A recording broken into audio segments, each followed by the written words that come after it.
If your local government is surveilling you and collecting data, say no. They won't care about an issue until you make them. Hi, I'm Chad Marlow, and I'm a senior policy counsel at the ACLU, and today we're going to be making sense of how to resist government surveillance.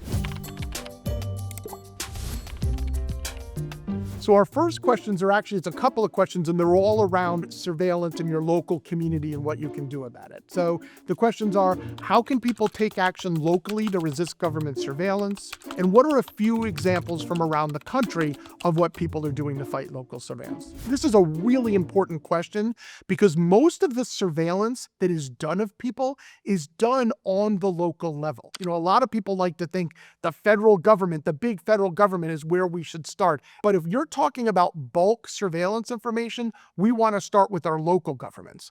The ACLU has actually had a program called Community Control Over Police Surveillance, in which we actually move decisions about if and how local governments, and especially their police departments, collect surveillance data from what has been a kind of secret police process into a transparent, community-led process that ultimately has decisions not made by unelected police officials, but by your local elected officials on your city council or other local government body. So it's a really powerful tool. And in fact, 26 jurisdictions throughout the country have done this, from as large as New York City to as small as Yellow Springs, Ohio, that has a couple of 1,000 residents. If you want to find out more about how to do it in your local community, there is a website, which is communitycontrol.com. It has our model bill, and it has information on how to start a program in your community. The one thing I would say is to reach out to your state's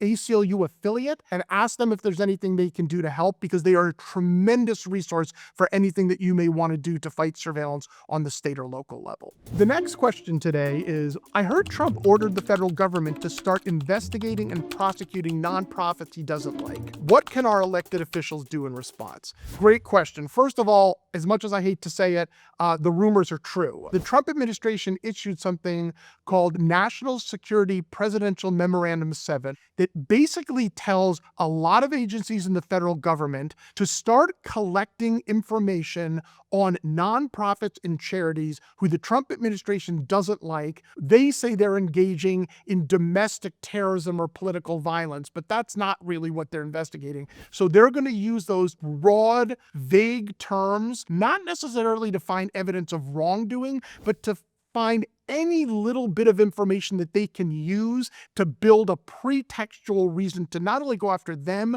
but their employees, their donors, and their members. So what can we do? There is no silver bullet, unfortunately, but there is something that your elected officials can do right now, this very minute. Your governor or your mayor can sign an executive order saying, we're not doing voluntary data sharing anymore. And the great news is the ACLU has put out model executive orders for governors and mayors. All they need to do is sign those model orders, and they can do that right now. So contact your governor, contact your mayor, say, do you have the ACLU's model order? If not, get it. It's not a complete solution, but it's a real start, and we should be doing it right now. The next question is, what online activities do tech companies and government agencies have access to, and are they surveilling our phones? Yeah, unfortunately, they are surveilling your phones. They're actually surveilling pretty much anything you do electronically. So if you're on social media, they're watching that. If you're using Gmail or other email services, they're watching that. If you're using your phone and you're using apps like to check the weather or to see where your friends are in your neighborhood, they're doing that. Pretty much everything we're doing in modern times is being surveilled to an extent, which is why it is really, really important for all of us to really think about before we share our data.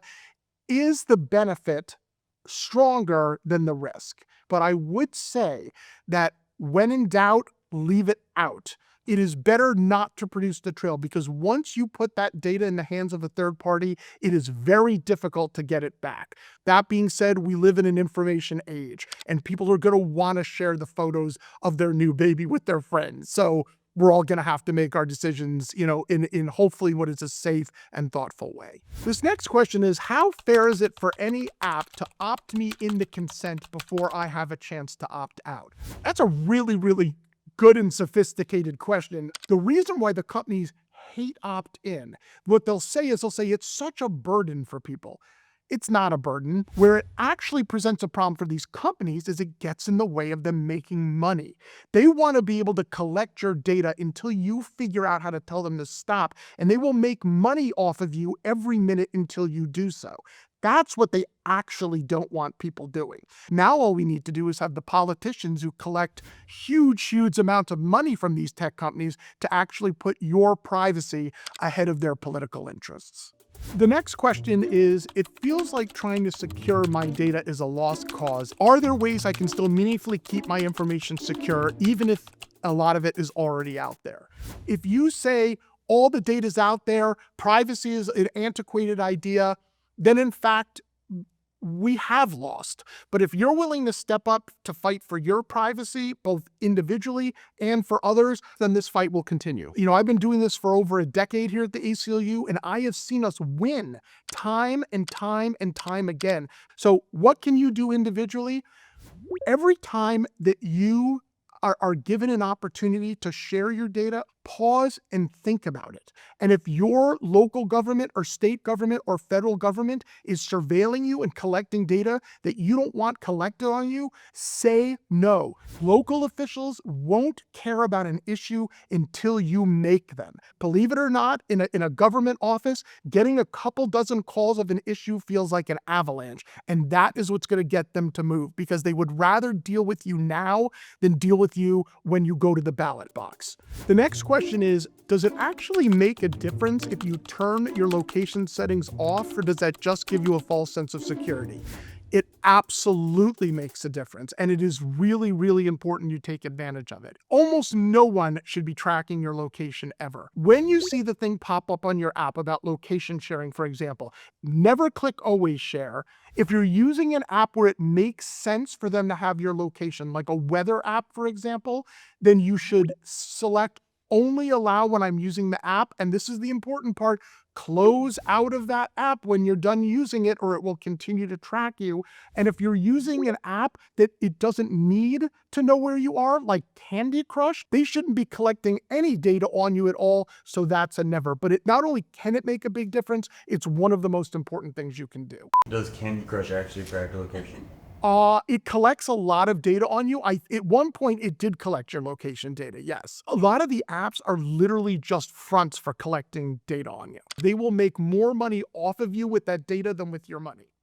The final question is, what's your favorite song to listen to pump yourself up or blow off steam when your work gets to be a lot? Well, my work gets to be a lot. If I want an absolute kick-ass song, LL Cool J's Mama Said Knock You Out gets me every time. That song comes hard, and so do we at the ACLU. When I'm just like, this government is getting out of hand, a grunge song like Pearl Jam's Dissident seems very timely.